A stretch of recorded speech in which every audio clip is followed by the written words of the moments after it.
The Junipero Serra Catholic Academy, grades K through 12, had been made coeducational in the 1980s and had, much to my relief, recently dropped its strict uniform policy.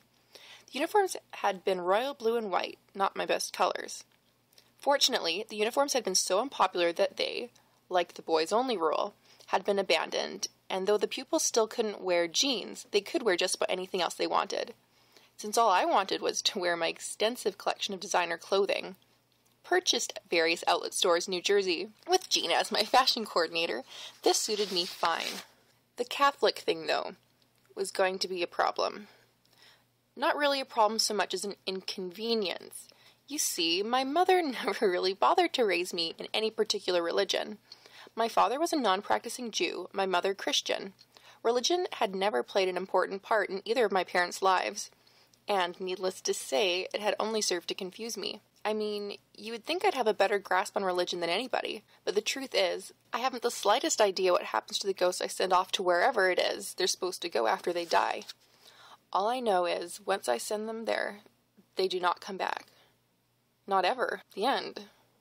So, when my mother and I showed up at the mission school's administrative office, the Monday after my arrival in sunny California, I was more than a little taken aback to be confronted with a 6-foot Jesus hanging on a crucifix behind the secretary's desk. I shouldn't have been surprised, though. My mom had pointed out the school from my room on Sunday morning as she helped me to unpack. See that big red dome, she'd said? That's the mission. The dome covers the chapel. Doc happened to be hanging around. I'd noticed he did that a lot. And he launched into another one of his descriptions, this time of the Franciscans, who were members of a Roman Catholic religious order that followed the rule of St. Francis approved in 1209.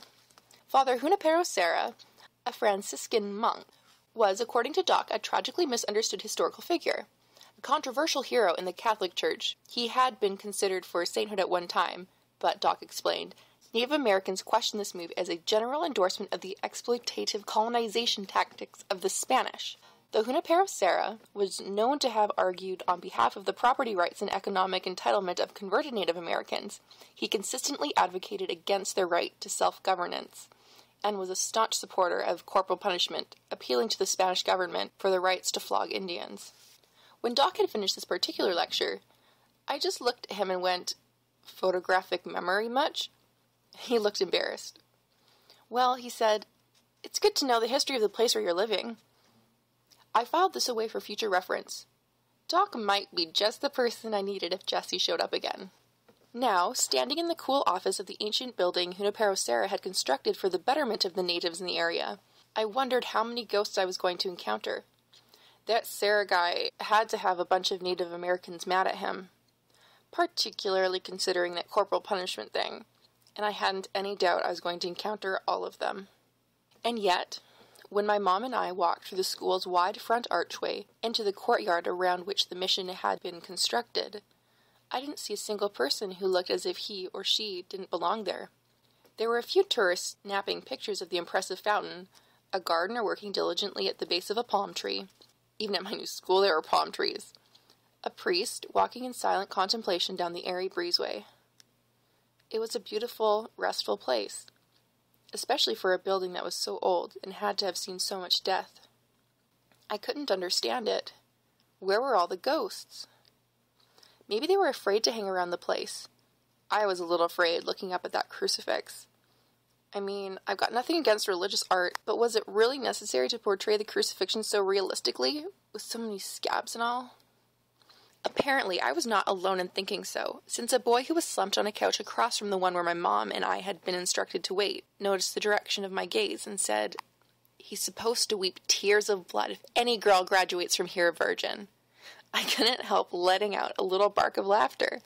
My mother glared at me. The secretary, a plump middle-aged woman who looked as if something like that ought to have offended her deeply, only rolled her eyes and said tiredly, "Oh, Adam." Adam, a good-looking boy about my age, looked at me with a perfectly serious face. "It's true," he said gravely. "It happened last year. My sister."